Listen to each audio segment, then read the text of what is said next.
YCP ప్రభుత్వ హయాంలో ఆడుదాం ఆంధ్ర కార్యక్రమం ద్వారా జరిగినటువంటి అవినీతిని అవకతవకల్ని బయట పెట్టేందుకు ఏసీబీ ద్వారా సమగ్ర విచారణ చేసేందుకు ఇప్పుడు ఆంధ్రప్రదేశ్ ప్రభుత్వం అయితే పావులుగద్దుతుంది. ఈ నేపథ్యంలోనే గతంలో జగన్మోహన్ రెడ్డి ముఖ్యమంత్రిగా ఉన్నటువంటి సమయంలో క్రీడా శాఖ మంత్రిగా పనిచేసినటువంటి రోజా గారికి ఈ కేసు మెడకు చుట్టుకోబోతుందని, ఆవిడికి డెడ్ లైన్ ఇప్పుడు ఆంధ్రప్రదేశ్ ప్రభుత్వం పెట్టిందని, త్వరలో ఈ కేసులో రోజా అరెస్ట్ అయ్యేటువంటి అవకాశం ఉందంటూ రకరకాల ప్రచారం ఇప్పుడు సోషల్ మీడియా వేదికగా జరుగుతున్నటువంటి నేపథ్యంలో అసలు ఈ అంశంలో ఏం జరుగుతుందనేది మనం పూర్తి స్థాయిలో విశ్లేషణ చేసుకుందాం. ప్రస్తుతం మనతో పాటు ఉన్నారు ప్రముఖ రాజకీయ విశ్లేషకులు, ప్రముఖ సీనియర్ జర్నలిస్ట్ దుర్గా వడ్లమణి గారు. వారితో మాట్లాడదాం.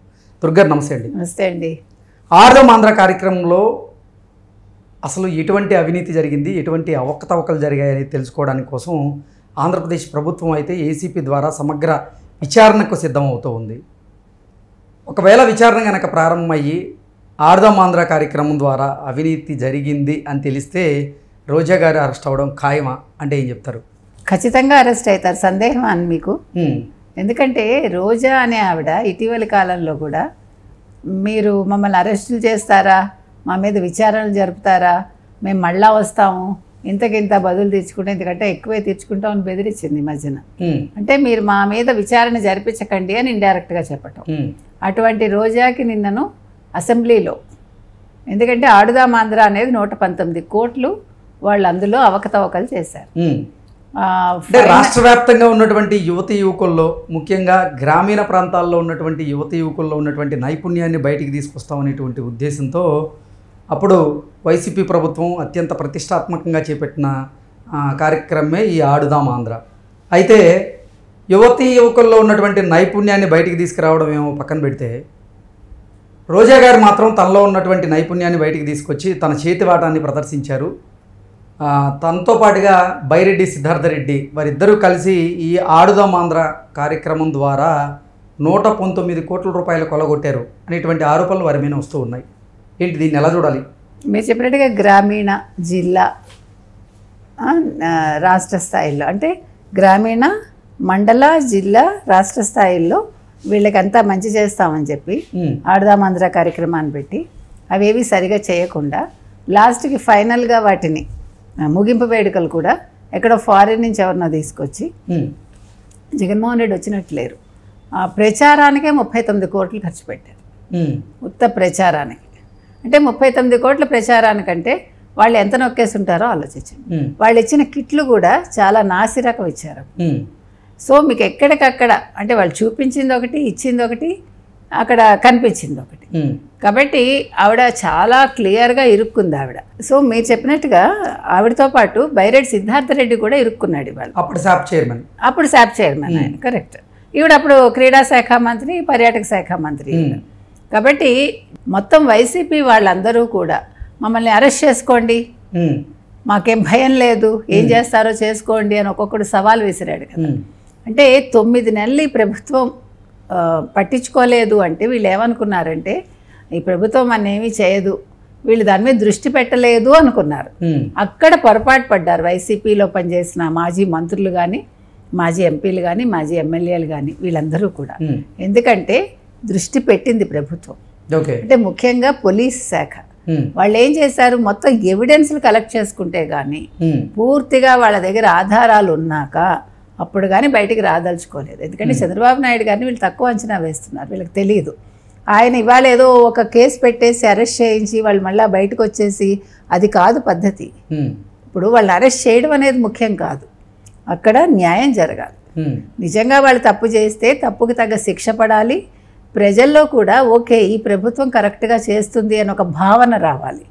సో దానికోసమని చంద్రబాబు నాయుడు గారు ఏది తొందరపడలా, పవన్ కళ్యాణ్ ఏం తొందరపడలా. వాళ్ళు అన్నారు అంటే చట్టం తన పని తాను చేసుకెళ్తుంది అన్న దానికి ఇవాళ రోజా విషయమే ఒక ఉదాహరణ.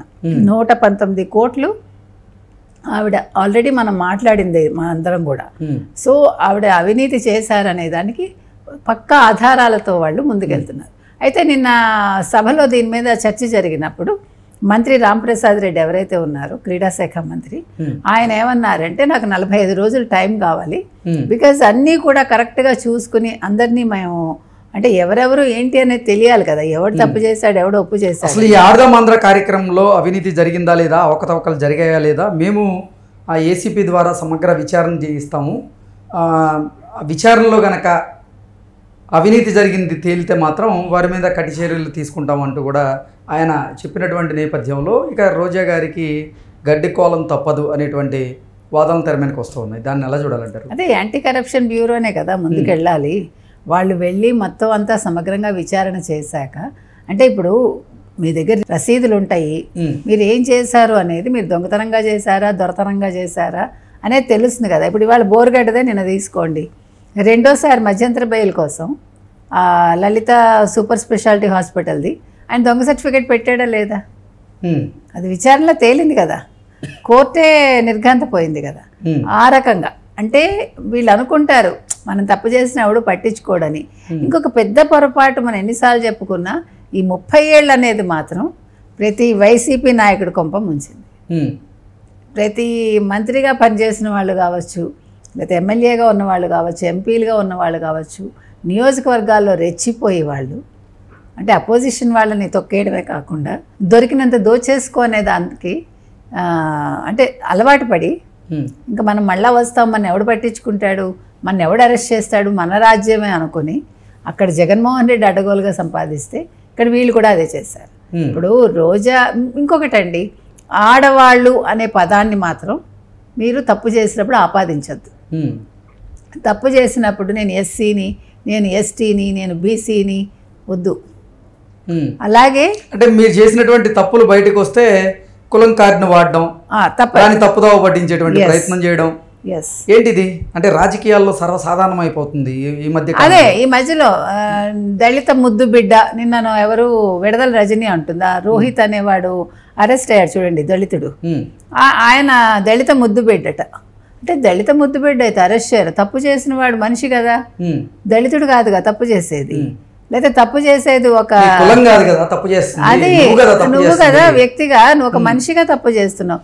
ఇప్పుడు ఆడ మగ ఏముందండి, తప్పు ఇప్పుడు మీకు అన్ని సమానంగా వాటాలు కావాలని ఆడవాళ్ళం అడుగుతాం మేము. అడిగినప్పుడు తప్పు చేసినప్పుడు సమానంగానే శిక్ష పడాలి కదా. అక్కడ మళ్ళీ శిక్షలో మళ్ళీ మీకు కోతలు ఎందుకు? ఏదైనా పద్ధతిగా ఉండాలండి, పద్ధతి తప్పద్దు. కాబట్టి ఇవాళ రోజా అయ్యో ఆడపిల్ల, లేకపోతే విడదల రజనీ పాప ఆడమ్మాయి అవసరం లేదు. అంటే తప్పు చేసిన దానికి శిక్షల్లో కూడా కులాన్ని బట్టి రిజర్వేషన్లు ఉండాలంటారా? అవసరం లేదండి బాబు, ఖచ్చితంగా వద్దు. నో రిజర్వేషన్స్ ఇన్ శిక్షలు. మీరు తప్పులు చేసినప్పుడు శిక్షలు ఆలోచించుకుని చేయట్లేదు, తప్పులు చేసినప్పుడు నేను ఎస్సీ కాబట్టి ఎక్కువ చేస్తాను, లేకపోతే నేను ఎస్సీ కాబట్టి తక్కువ చేస్తానని చేయట్లేదుగా. కాబట్టి ఇక్కడ అవేవి వర్తించవండి, అది మాత్రం గుర్తుపెట్టుకోవాలి. ఈ ప్రభుత్వం ఎక్కడ కన్సిడర్ చేయొద్దు. ఎందుకంటే మీకు ఇక్కడ ఎందుకు చెప్తున్నానంటే, మీకు గుర్తుంటే పేర్ని నాని వైఫ్ విషయంలో చంద్రబాబు నాయుడు గారు ఆవిడని ఎందుకు లాగుతారు అనవసరంగా అని అన్నారని, అందుకని పేర్ని నాని దాని మీద ఆడవాళ్ళ జోలికి చంద్రబాబు నాయుడు గారు వెళ్ళారని ఒక వాదాన్ని తెర మీదకి తీసుకొచ్చాడు. కాబట్టి అవి కాదండి, తప్పు చేస్తే ఆడలేదు మగాలేదు, తప్పు తప్పే, జెండర్ జెండరే. రోజా గారిని ఇప్పుడు ఏసీబీ వాళ్ళు రండి రోజా గారు ఆడుదాం ఆంధ్రాలో లెక్కలు తేలుద్దామని అంటున్నారు. Okay, thank you so much. Thank you.